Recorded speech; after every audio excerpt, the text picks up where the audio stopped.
Everyone, how's it going? It is I, the real Randy Chavez. I am coming at you today with a podcast update video with Carl Choi. We're going to be talking about VeVe, 24/7 comics, running companies, and more. Everyone say hello to Dashi. Hello, Dashi. What's up, Dashi? What up, Carl? How you doing today? Where No. you said you have to travel later? Where are you traveling to? I got an event, and it's when I say travel in Los Angeles, that means going from the east to the west, and Yeah. that's literally going from one country to the other. So I'm going Takes to an West hour to LA. go 5 miles. So it's gonna be a minute. So I'm excited to talk to you. We're gonna pack a lot in this hour. But first of all, thank you so much, VeVe Gold member over here, for having me as part of your cast. And you know, I felt all the love at New York Comic Con, so I'm excited to continue that conversation. Of course, always great to have people like you. And if do you have a gold logo? I don't. You know, I got into VeVe a little later. I was kind of in the camp of decentralized NFTs and physical comic books. And then, as you can tell, I kind of love my one-of-one original art as well. And so, yeah, man. Wes, thank you so much for even taking a read. One of our big missions, Wes, is to get people to start reading comics again, because there's some good shit out there, man. I think it's the Mr. MC1 in the We love him. building. He's Bay. Yep. Yeah. So there's I know in California going like 5 miles takes like an hour. So I know you gotta leave early and stuff. As I and we'll get to the story that you had just mentioned, but as I was hearing that story, you're the second person this week to tell me that they've ran into a scuffle. And we'll get to that. I was wondering, when you were in strategic advisor of Studio Munbao, which they do have a focus on anime and tabletop gaming. Did you ever watch any, like, your favorite anime? Have you ever seen My Hero Academia? Of course, dude. In Studio Munbao, I'm still an advisor. And Oh, you guys, you watch out. I mean, it's gonna come out hard next year. So a lot of the things you're seeing happening with 24/7 comics definitely follow Studio Munbao and see what's happening there, because there's a lot of IP being developed there. And the way I like to kind of preview it is Dungeons and Dragons for anime. Okay. Yeah. That's cool. I would love that. That's so awesome. All right, so you've had My Hero Academia. I'm glad that you like that. Is there who annoys you on that show, and who do you love? Who do I love? It's been so long. Who are the names of all the characters? Well, All Might, obviously, who's the best. All Might is the best. All Might is dope. You have Deku, who starts out as someone who's unquirked. Then the fire guy, right? The fire guy? The fire... well, Todoroki has half fire, half ice. Half fire. Okay. And then you have Bakugo, which has like explosions from his sweat glands. Yes, the explosion guy. That guy, I mean, no one really annoys me. I can't think of... I mean, honestly, that show is so beautifully composed.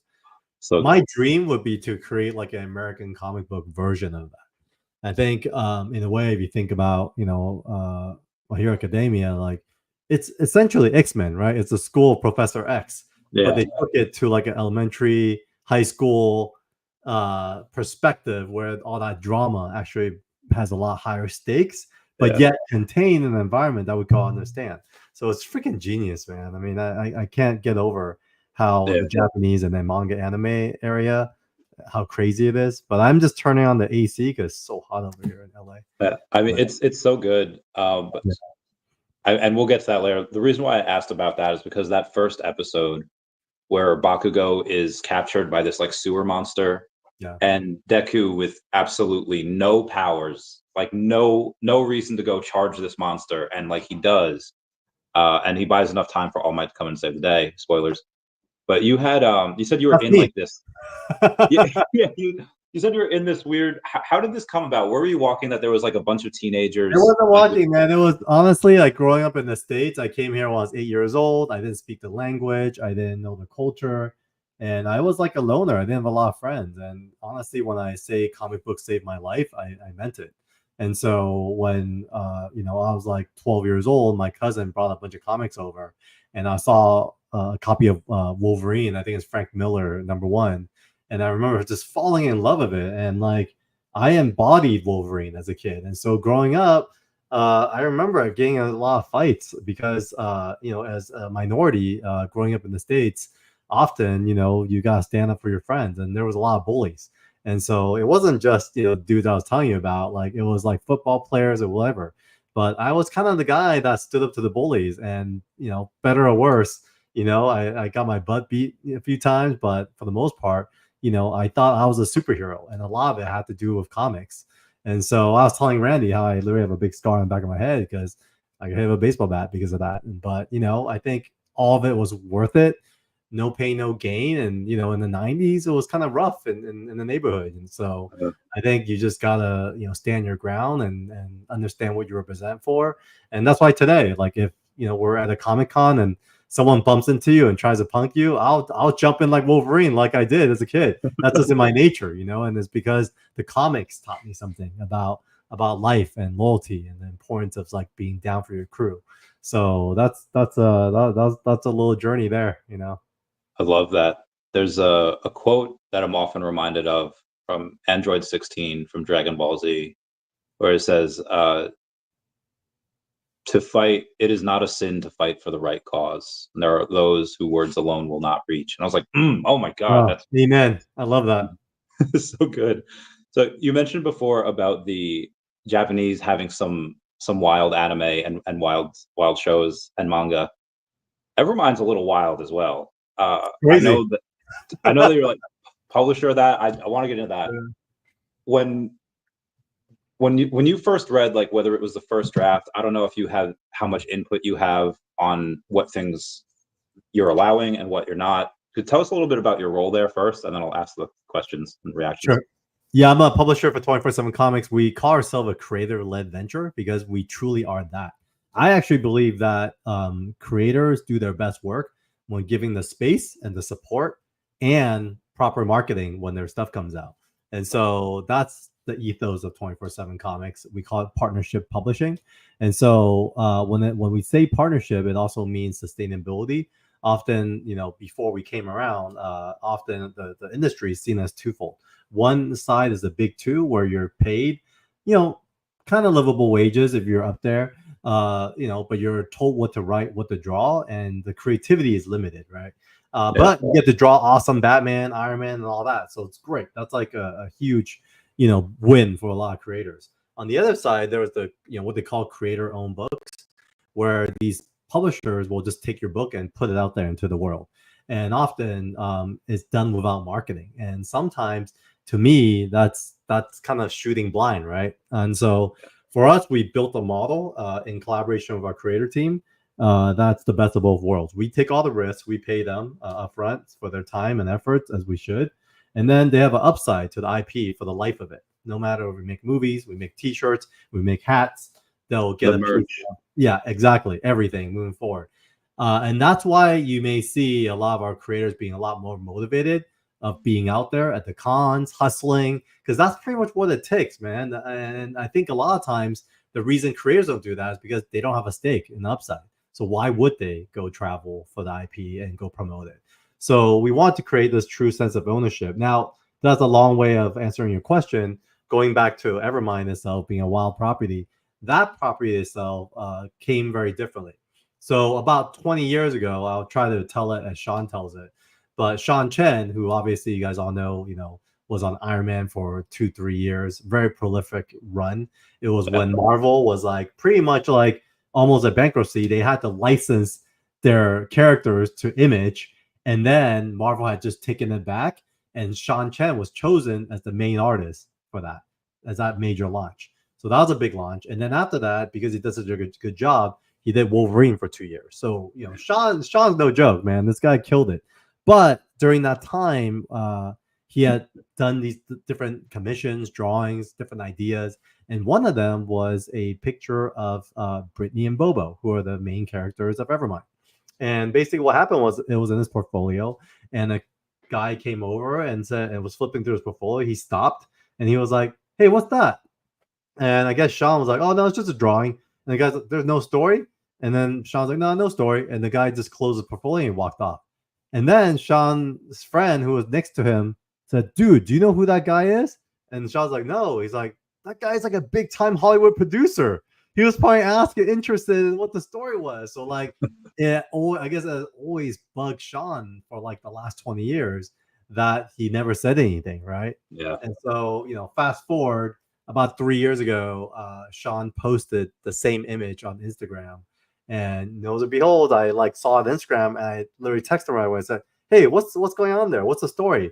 And then he started making some stuff up, and we started chatting, and then he was like, "Honestly, there's not much of a story, but if there was, what do you think?" And then the development process was quite collaborative. In fact, him and I and Daniel Wu actually started meeting on a weekly basis to really figure out what the story would look and feel like. So I would say like the story itself, the world building was a very collaborative process, while Sean himself did a lot of the writing and the heavy lifting with the art.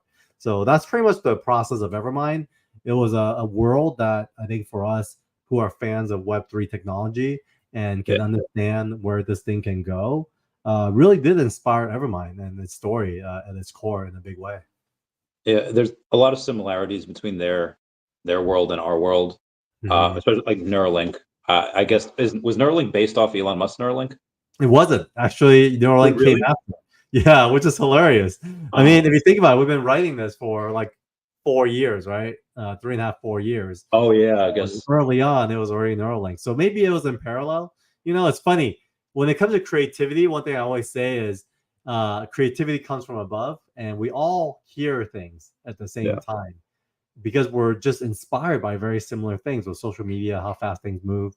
The only difference is who's going to execute on it. And so I think time-wise, Elon moves very quickly. He has a lot of resources, and it just happens that we came out around the same time. So, it's fine. I think ours is spelled Neuralink, or hit. I don't know which one. It's spelled Neuro, I guess. No, yeah. One's Neura, one's Neuro. So there's a for those of you that don't know, it's in the first book, so I feel like I'm not spoiling much here. Neuralink helps you have experiences in the Evermind world. And there's in one panel you see this little girl at a theme park, and she wants the experience of being a princess. And and that's cool. That's what any little girl would want.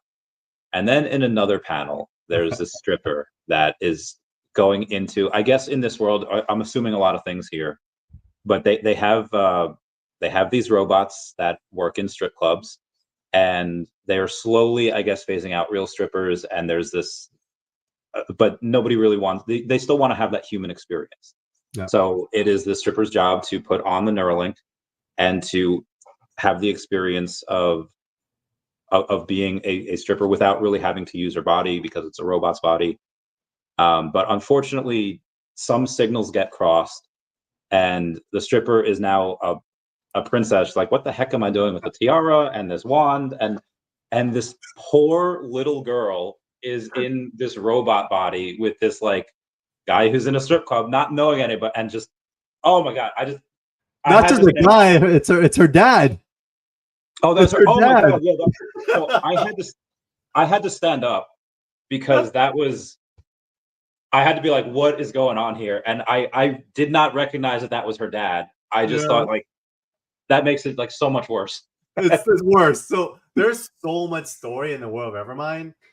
You guys read the next 6 issues of Evermind. It's gonna feel like you read like a novel series because we had to condense so much. And if you reread the pages, there's so much little tidbits that you'll catch. That's gonna make this super amazing. But for those who kind of just heard Randy's kind of like overview, the context of it all is because this world-renowned scientist Lucas Zhang, he's a genius, but he's not a businessman. So he had to get money out somewhere, right, to like fund his research. And his research was to be able to use Neuralink to, what's up, the cat, to transfer human consciousness into androids. That's the eventual goal. But in the meantime, what he's able to do is allow individuals to basically connect with cyborgs and like operate them.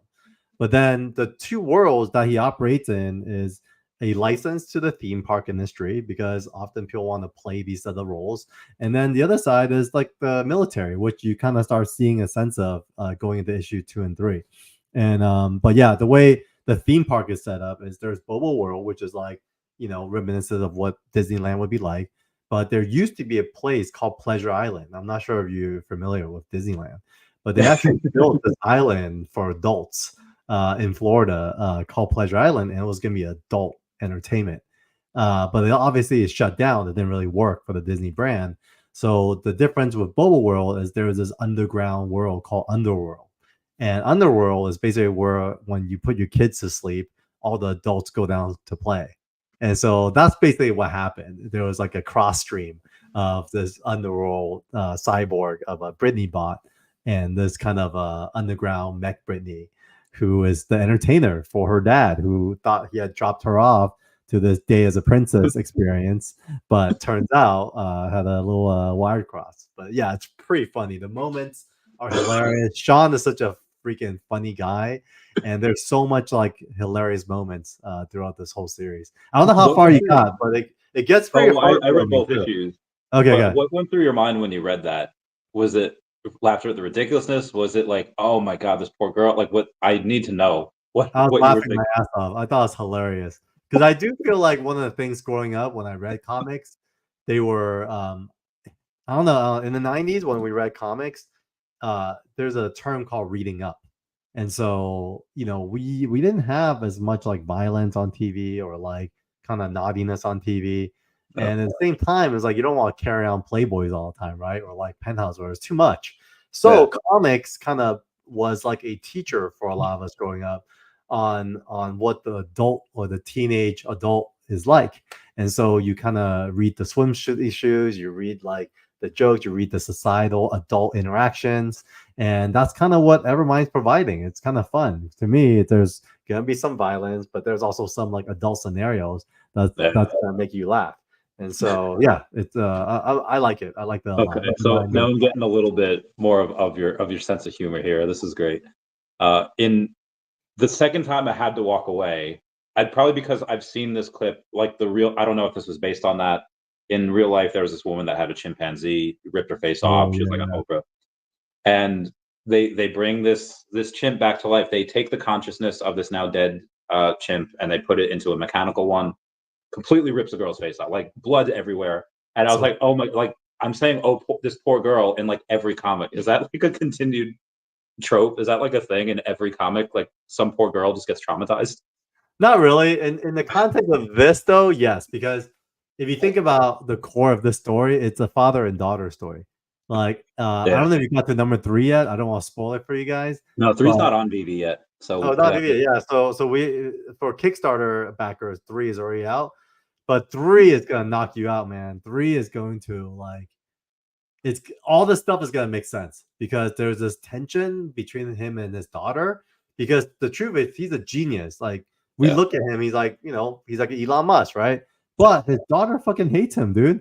His daughter like doesn't want anything to do with him. In fact, his daughter is trying. Sorry, I cussed. I don't know what your language. Oh yeah, no, go crazy, go crazy, girl. Yeah, but his daughter like despises him and like is doing everything she can in her power to disrupt his vision, right? And so you know, there's gonna be a pretty like big moment in issue 3 where everything that happened in 1 and 2 it's gonna make sense for sure. Okay, I mean, it's I follow the story so far, and I like that. I did a video maybe like a week or so ago when after I'd read both of them because I binged them like in one afternoon as after Comic-Con, and I was like, I got like not emotional about it. I got like about some of the characters and why they do that, and I was like, okay, this is probably a really good comic because if it wasn't good or I didn't care, 1, I wouldn't be talking about it. 2, I wouldn't get so like rageful at some of the things that happen, but that mirrors real life where that old saying, if you're young and you're not a liberal, you don't have a heart. But then if you're old and you're conservative, you don't have a brain. It's like, I wish this father and daughter could like see that they both want what's best for like the world and to help, but they just have different ideas of how to do it. It is. I'm glad you're reading into that. I think it's definitely like a modern day like mirrors what we're going through right now. Because if you think about like the world of Neuralink, it's kind of similar as like, you know, a lot of us in Web3, we have a PFP, right? We have another identity, we have another name that we adapt to, and we're playing this role when we're online, right? Some of us are just exactly the same as who we are, but some of us want to play this role, right? For one reason or another. And so I think, you know, in what happens with Evermind, that possibility is now painted into this world. But dude, Hey, Randy, I know we're also streaming on our channel. So could you share a little bit? I mean, this is our first time meeting too, man. Like, what's your story, dude? Like, how'd you get to 221 episodes, man? Okay, so it started in the pandemic where I guess it started a little bit before that. I love Pokemon, and that's like my thing. So in 2018, I was in the hospital. I had a appendix thing, and it had to like come out. And I was like, I knew like that's a super safe surgery. They do that every day, but just I don't know how I was gonna react to anesthesia. So like if I like make it through this, I'm gonna buy all of the first edition Pokemon cards that I wanted, PSA 10, like big fan. So Nice. I go that was Donkey Kong. That wasn't Boba, by the way. But maybe I can get one. We'll Could see. be Bobo, actually. Yeah. The secret rare on your arm already. I was like, wow, that was fast. So I start collecting, and in like 3 weeks before the pandemic, I take like 40 grand and I make a second business. I had one in high risk lending, but I wanted to go and buy and sell, Pokemon cards. And the pandemic happens, like, oh no. I didn't know how it was going to react. And there was this thing called E4, and E4 is a website where people that collect Pokemon cards, it's like their version of Reddit. Got it. And there was one tab that had, sales. And on eBay, every like once a month, like 5 weeks or whatever, PWCC, that big auction house, would have a super large, they would put in like, you'd send your stuff to PWCC and they would auction off all of their Pokemon cards that they would get throughout the month. And I would be the only one like in this sale. So like, dude, Caterpie just sold for $100. What is going on? And I was like, all right, I'm just talking to myself here. So I made a YouTube channel and I started talking about Pokemon sales data and the different trends that were happening and like, what is going on here? And then it's like, I want to talk to other people, not just me. So I started interviewing a few friends. Like they had to have something with like, they were veterinarians or doctors or, whatever. And then I got into Earth 2, which in Earth 2, I keep forgetting to collect my ether. That's my bad. So people keep rating me like motherfucker. Anyway, and then I get into Web3 and I get into VeVe and Omi, and then I started covering that. And then I just started getting more people, and you were gracious enough to come on, thanks to the turtle there, Turtle Golf, Guido. Thanks, bro. Appreciate it. Dope. And, so you went from Pokemon to VeVe. Kind of evolved. So you used to engage in the Pokemon world or no? What up, VeVe? Are you still engaged in the Pokemon community, or you're like all in on VeVe now? I do. So my big claim to fame in Pokemon was I was the third person to ever get a full set of first edition PSA 10 Gym Challenge set. It's 132 cards in that set. Third person to ever do it. And then I bought a trophy Kangaskhan PSA 10. I bought for like $80,000, and everyone is just like, "You're fucking insane." This like every like new step in my life, people keep telling me I'm like, da.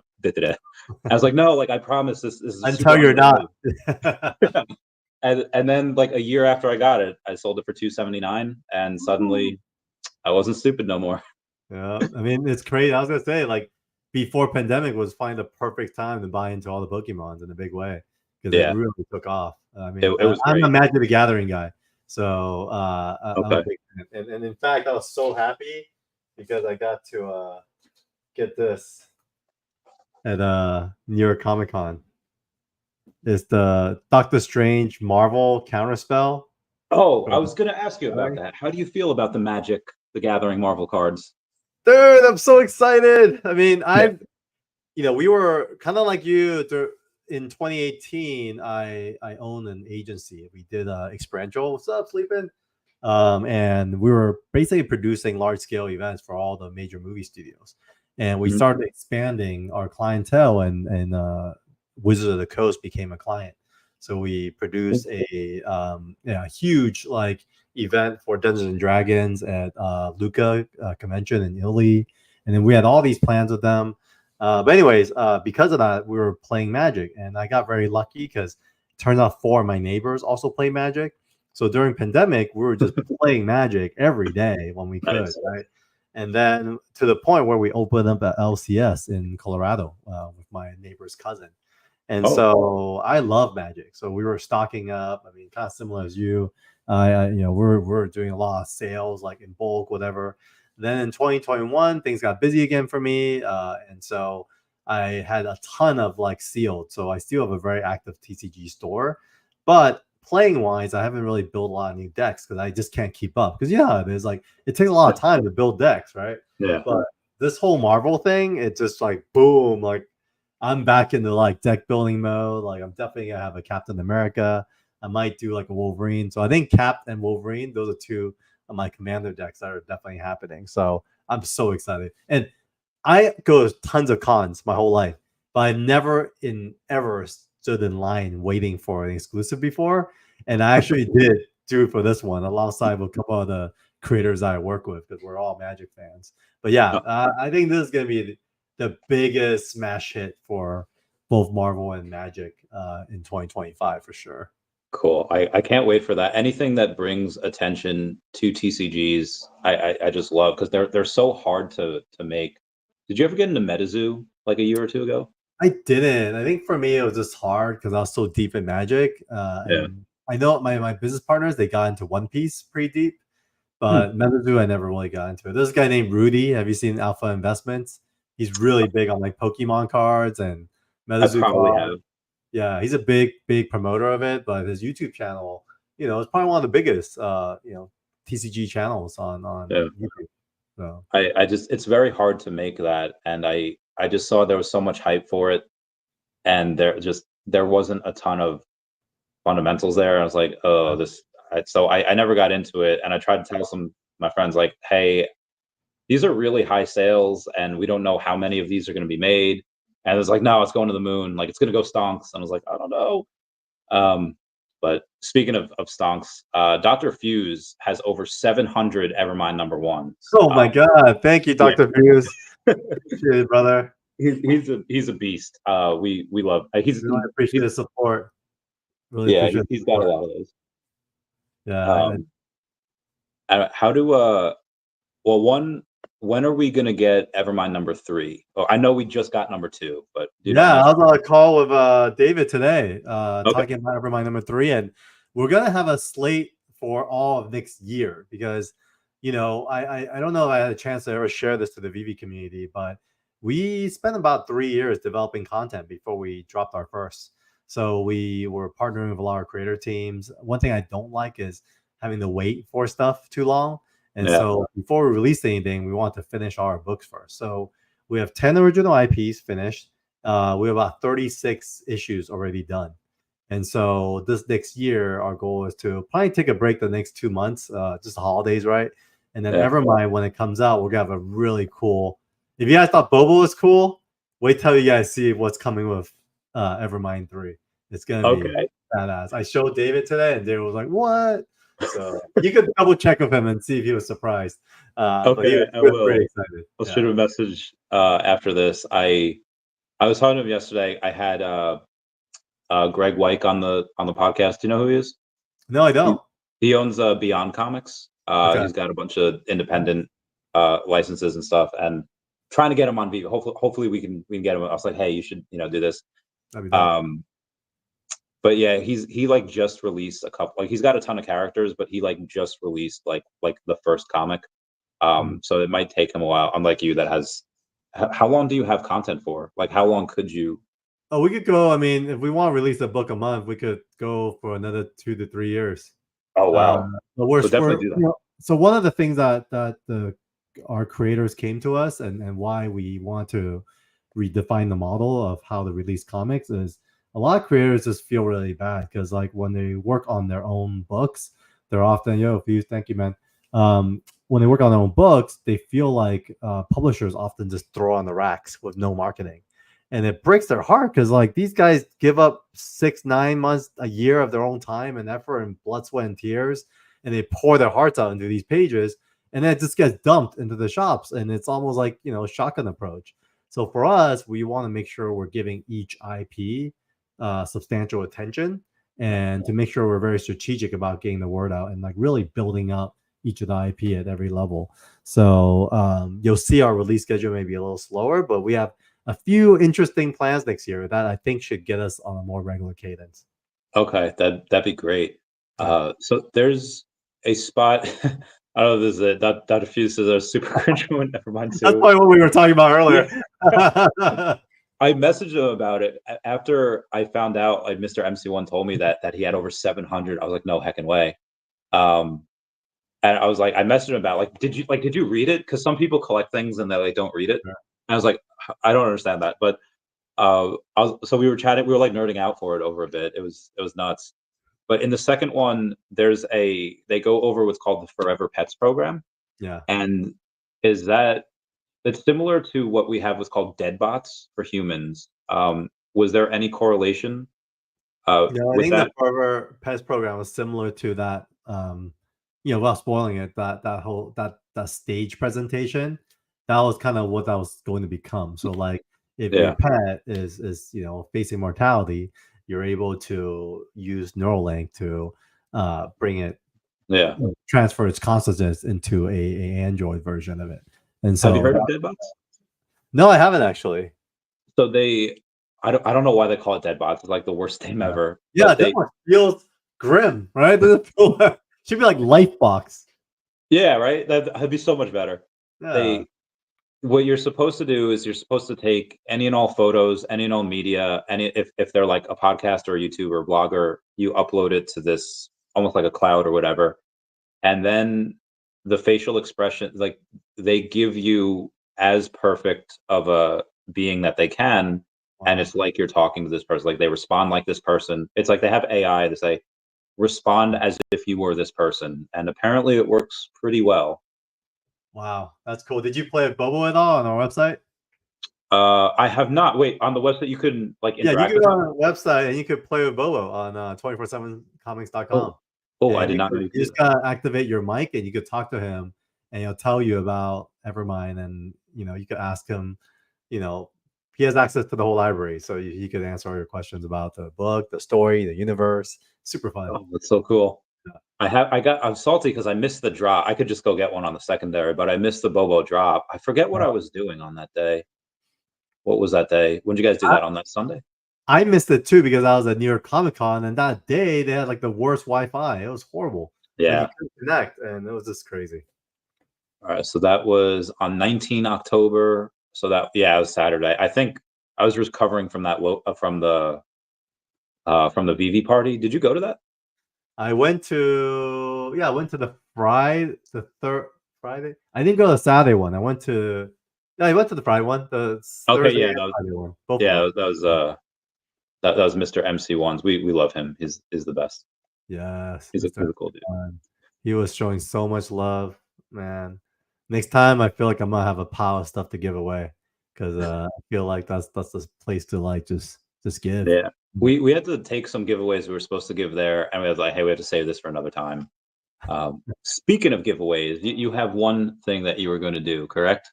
I do. I think up to you, Randy. You could choose, but we have a few things. I mean, we have Evermind #1 signed by Sean Chen and Daniel Wu. So we had a signing event here a few weeks ago in Los Angeles, and about 250 people came out. I had no idea that. And then we also have an issue 2. We have an issue 3, or we could do an artist edition. That's signed in gold #1. So you could decide what you want to give away. Oh wow! They're all incredible. We'll do the edition #1. We'll do that one. We'll save the gold. I have plans for that gold one, but yeah, we'll do save the that. gold one for something else. But this is it. What's the game plan? How are we giving this away? So usually what I do is I'll tell people, hey, I'm going to ask you a question, and the first person that I see answers that, they'll win the giveaway. And for context, some people, like if Dr. Fuse and Ed Feely, if they both answer at the same time, Dr. Fuse's computer will show that he sent it first, and Ed's will show that he sent it first. Yeah. So I'll be that tiebreaker because whichever one I see, it's Jabrowski. Because of your sense of humor, I think I have one. Who said this quote? She's gone from suck to blow. Not the name of the movie. Who is the character in the movie that said the quote? Shit, why does that sound so familiar? Because it's from one of the greatest spoof movies ever, probably the God. greatest spoof. It's from Spaceballs. Oh, shit. And they're trying to suck all the air out I of. remember. It's hilarious. Yeah. How do you remember this stuff? I mean, I didn't. When we grew up, we didn't have computers, so we just Yeah, watched the exactly. same movies. Baseball is one of the greatest movies ever, dude. Yeah. Yeah. So, Um. there we go. The Dr. Fuse. What's this? Diddy? Is it Diddy? So, yes, it was. It was Dark Helmet. We got it. It's gone from stuff to what's that, Dr. Diddy? Fuse. Have you gone over that Diddy stuff on TikTok? You know, I've seen some of the stuff, and then after a while, there's just so much of it, so I kind of stopped looking.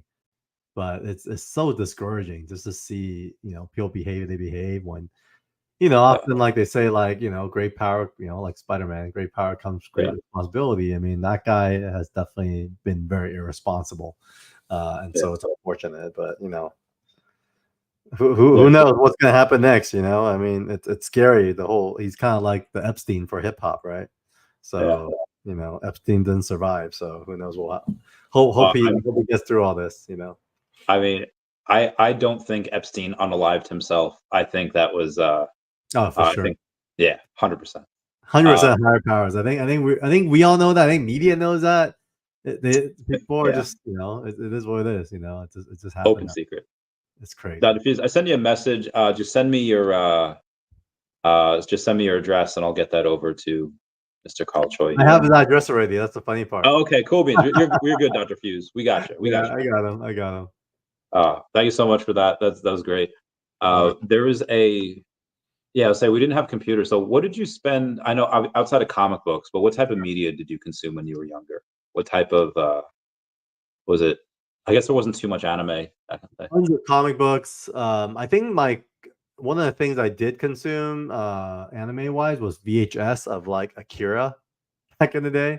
I watched Akira so many times, and yeah, it's like I can't quote it. I'm really bad with that kind of stuff. Like I can't, like the other thing I can't do is hear song lyrics very well for some reason, even though I worked in the music industry for like 15 years. But for some reason, it's just one of those things that never really stuck. But comic books was a big one. Then I just love movies, man. Like I go to the movies at least like 2 or 3 times a week. Like I want subscriptions, and any moment I have extra time, like if I go to the event tonight, this thing, if I get out at like, I get out anything earlier than 9, I'll check to see if there's any seats at Alamo Draft House, and whatever movie is out, I'll just go watch it. So that's just my jam. Like I love movies. I love them too. A lot of Marvel now recently. Not Spaceballs. Ghostbusters has been my thing because they had that couple. It's been a great run. Like the last few Ghostbusters, they did a good job. Like I don't hate it. It's great. Yeah, I love that stuff. So you mentioned music, and that's something I want to talk about as well. When you were founder and CEO of the Catch Music Group, oh my god, you come in 2004, a year before Hips Don't Lie comes out. What was music like in the mid? What was that like being a producer for that in the 2000s? Yeah, I'll give some context as to kind of how I got into it. So I was graduating. My first job was at Anderson doing consulting. Then I got into Lionsgate. Then I moved into entrepreneurship. And my first gig as a business was a promoter. So I used to promote clubs in Hollywood. And so it really started with like one party a month, and like one every other week. Then it became a weekly thing, and I became pretty active Hollywood promoter. And so after a while, we started expanding, and we went from Los Angeles to San Francisco to New York. And next thing you know, we're promoting about 500 plus events a year. And this is in my early 20s. And when you start, promoting events at that volume, you start having all kinds of brands and folks reach out to you. And one of them was the record labels. They wanted to see how they could get their music into our clubs. And so my DJs that I worked with was a crew, and they were very entrepreneurial. And basically, we became business partners and created this record pool called DJCity.com. And that record pool was when physical vinyl was still a thing. Yeah. Label would drop us off with a ton of vinyls and would distribute them nationwide to DJs. And in a way, we're able to influence what got played in the clubs. And then next thing you know, labels would be like, "Hey, like you're playing our music, can you tour some of our artists?" Which we did. And then after a while, I started meeting folks, and one of the guys I met was this rapper named Jin. He's a Chinese rapper. He signed to Rough Riders. He's actually the first like Asian American to sign to a major label. And then I was touring him at first, and then we just became really good friends, like brothers. And I basically went on to manage him for 15 years. So that was kind of how Catch Music Group was formed. I worked with a few other artists, and very luckily also had a 6 times platinum record. And after that, that was kind of the journey. And then that also brought me into Hollywood because some of the guys I worked with was on film and TV, and all of a sudden we're kind of running around like, what was that movie called? What was that show called? Entourage. It was pretty funny. Yeah. There's a guy I managed who, he was basically like the star from China that no one knew, but he was huge in China. So we were trying to expand in Hollywood, but almost like a new actor. And then next thing you know, we had this management and friendship, and we went on an adventure together for about 3 years. And he ended up getting a show called Into the Badlands, and he is this guy named Daniel Wu that basically is now a partner at 24/7 Comics. It all came back together. Yep, Def Bunny, 106 and Park Jin. That's exactly him. That was my journey with Catch Music Group. That's awesome. There's a buddy of mine named Jem who used to run a bunch of clubs out in Columbus, Ohio, and now he's out in Arizona and West. Yeah, club promoters pull that's their job. They get all the beautiful women in, and then other women come, then men want to go, and that's awesome. Yeah. So you were in that industry for a year. I remember 2010, Waka Waka came out. I was in Miami, and I was at this like beach party, and this DJ he said like, if you have like $20, I'll play your song at some point. And then there was something else, but if you paid like $200, he'll stop whatever song that he's playing and he'll play whatever song. And by the end of the night, Waka Waka had been played like 5 times, like in the middle of that. And then the end of the night, there was this guy, he ran up to the stage, he's like, "This girl said she'll sleep with me if you play Waka Waka again." And he was a bro and he did it. And dude, the power of music, man, is crazy. And you're right. I mean, even radio, like I was so disappointed when I realized like a lot of the plays on the radio are also paid for. And it's, there's a stronghold of this like traditional radio system by the record labels. That's why you have to sign with them. Like, even if you're on your own, you pay your way up to like 25. You can never go past 25. If you want to go above 25, you have to sign a major record label to get there. And there's still no guarantee. Once you're in there, you're competing against thousands of songs to try for that 25 spot. So we count our blessings, man. We got, really blessed. But yeah, back then we were signed to Rough Riders. And so everywhere we toured, we had a bunch of bikes show up at the airport, pick us up to the shows. But it was honestly like a big blur in my 20s, to be honest. I mean, music wise, it was like the kind of almost like the 90s gangster rap was like the big 90s comic book, hype. yeah. This was like at the end of it was like a transitional period where I think it was moving from kind of gangster to more like pop rap. And so you start seeing a lot of flavors coming into the mix from San Francisco, from LA, from all the different worlds. So you're seeing from the South, right? You're seeing everyone kind of like identify locally with whatever, Lil Jon was a big thing, all the Bay Area rappers as well. But yeah, it was fun. But our song that really took off was called "Fly Like a G6," and it was because we're like touring. A G6. Yes, exactly. Yeah. So we were touring with LMFAO, and then some of those guys had these producers from the Bay Area that came down. It was literally like a quick collaboration, and I just remember playing Street Fighter 2 because they had a machine at their studio, and that's all I was doing. And the guys were all having a really good time, and then that song we uploaded on YouTube and it totally took off. And so between that going viral on YouTube and the label Interscope getting behind it is really how it became a 6 times platinum record. And so, yeah, we got very lucky. And at that time, it was also big transitional because Swaggle who is, one of our stakeholders on the team, is basically, was a music video director. And we actually go way back to that. And that's so cool. Yeah, he directed all the LMFAO music videos. And so we were I did not know that. Yeah. So he has a great record in that. You should have him on the show for sure. I should. I think Comics and Crypto is interviewing him tomorrow. Yeah, they are. Yeah. Yeah. So I should. I got to watch that. Make sure I don't ask the same questions. Yeah. So you mentioned like industry and having to pay certain things. What do you feel about the conspiracy that if a young girl wins an award, she has to thank Beyonce, or else? I don't know. Like, is that a thing?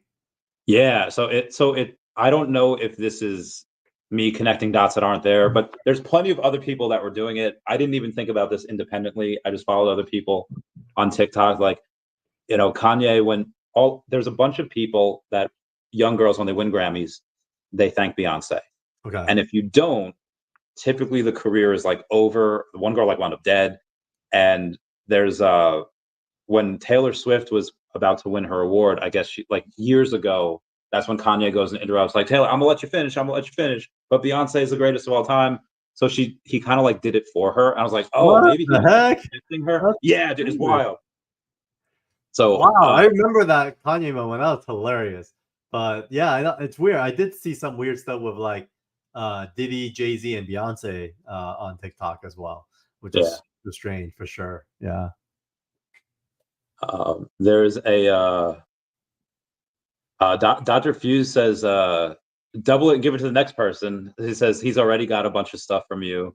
So we'll do another. It'll be for the same comic, but we'll do another question. So it'll be the same comic. Yeah. Instead of sending it to Dr. Fuse, we'll do another person here. So let's think of. Well, I guess I already said when Waka Waka came out. I say we should do something with music. Sure. And the song Video Killed the Radio Star. What year did that come out? Comment down below. Video Killed the Radio Star. What? Yo, 247 comments. What up? Yeah, what year did that come out? And then hopefully we'll Rough Riders part of DMX. Yep, same DMX guy. Yep, DMX is hilarious. You are close, Chase Blanchard. You're not correct, but you are close. Within X amount of years. Also close, within another X amount of years. How do you guys remember this stuff? I have no idea. Well, I just Googled it, so I just that's the quickest way. But the song was stuck in my head, so I don't know why it was stuck in my head, but it was. Again, I'm going according to Google here. So I know a lot of people are going. Y'all are really close. Y'all are super close. 1979. What does Google say? So no one found it yet. No, nobody's commented yet on so the app. Why is anyone Googling it right now? Yeah, I feel like people should be Googling, but they're yeah, Omar's super close. He's been super close twice now. It's like 1981.5. We'll see what they. Maybe 82. Someone said 82 already. 83, 79 said. Okay, someone said 79. Well, if 79 and 81 were both super close, there we go. Wubba Wubba, 1980. There you go. 80. Got it. So okay. But again, that's what Google has. Where are we at here? Yeah, there we go. Okay. So Wubba Wubba, go and DM me and send me your address, and we'll go get that bread. Yep, we got you. We got you, Wubba Wubba. We'll do a let's. I know you have to go. I want to talk off camera for a bit. Let's kind of end it here. But do you have anything you want to go over before we? No, man. We said we're gonna do a part 2, right? That's Next true. time we're gonna just block out. Let's find a part 2. Let's put it on the calendar and let's do it again. All right, let's get this bread, guys. Everyone, thank you for joining. Everyone, say bye bye to Dashi. Bye bye, Dashi. All right, I love you all, and Carl. See you in 1 second. There we go.